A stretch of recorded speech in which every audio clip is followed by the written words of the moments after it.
Hello friends, welcome to కబలానితు channel. నేను మీ లావణ్య.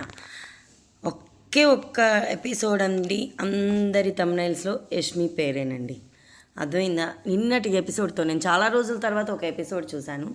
తర్వాత జస్ట్ మనం ఆల్రెడీ బిగ్ బాస్ రివ్యూస్ చేసే వాళ్ళవి ఛానల్ సబ్స్క్రైబ్ చేసుకుంటాం కదా, నోటిఫికేషన్స్లో ఎక్కడ చూసినా యష్మి పేరు తమ్నైల్లో కనబడింది.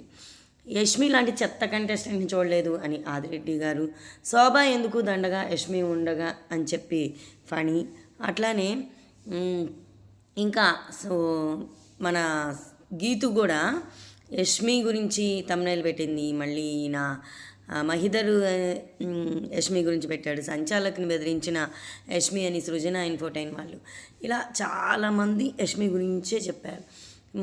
మరి బిగ్ బాస్లో అదేంటి అంటే గుడ్ ఆర్ బ్యాడ్, మీరు కనిపించడం, స్క్రీన్ స్పేస్ తీసుకోవడమే ముఖ్యం అనేది కరెక్టా, లేదంటే ఇప్పుడు ఆ అమ్మాయి చేసిన బిహేవియర్ కరెక్టా అనేది ఒక చిన్న అనాలిసిస్ ఇవ్వబోతున్నానండి.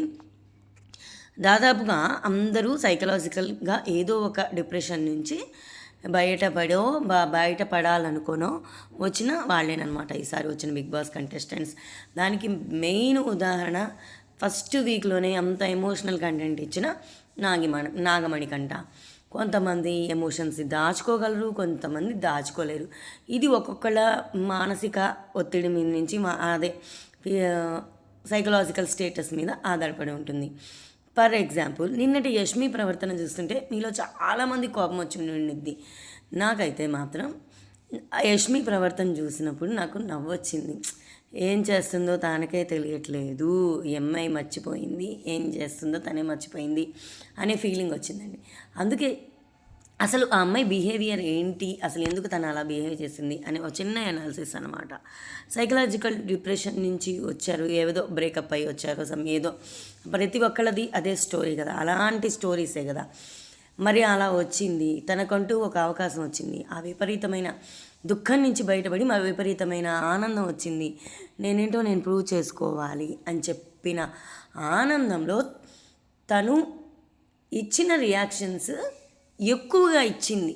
నిన్న జరిగిన టాస్కుల్లో తనకు ఫేవర్గా జరిగితే బాగా ఆనందపడిపోవడం, వాళ్ళకి ఏదైనా అన్ఫెయిర్గా జరిగితే అసలు బాగా కోపంగా తన హావభావాలు ప్రదర్శించడం, ఇలాంటివి చేసిందనమాట. మీరు చంద్రముఖి సినిమా చూసారా? చంద్రముఖి సినిమాలో గంగా అనే క్యారెక్టర్, అంటే జ్యోతిక అనే క్యారెక్టర్ చంద్రముఖిలా మారినప్పుడు తను ఏం చేస్తుందో తనకే తెలియదు. ఒకనొక సందర్భంలో మంచాన్ని ఒక ఎడం చేత్తో ఎత్తిపడేస్తుంది. తర్వాత మళ్ళీ కాసేపు ఆగి ఇప్పుడు ఏమైనా చేశానా అని తన భర్తని క్వశ్చన్ చేస్తుందనమాట. అప్పుడు మన రజనీకాంత్ గారు, ఆయన ఒక సైకాట్రిస్ట్, ఆవిడ పరిస్థితిని అర్థం చేసుకొని తను ఒక పంతులు గారితో కలిసి తనలో ఉన్న చంద్రముఖి అనే స్ప్లిట్ పర్సనాలిటీని బయటికి గెంటేస్తారు. ఇది సినిమా స్టోరీ.